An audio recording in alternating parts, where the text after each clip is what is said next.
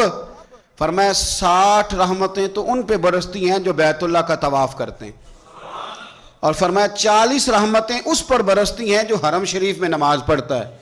اور حضور فرماتے ہیں کچھ بھی نہ کرے، بس بیٹھ کے کعبے کی زیارت ہی کر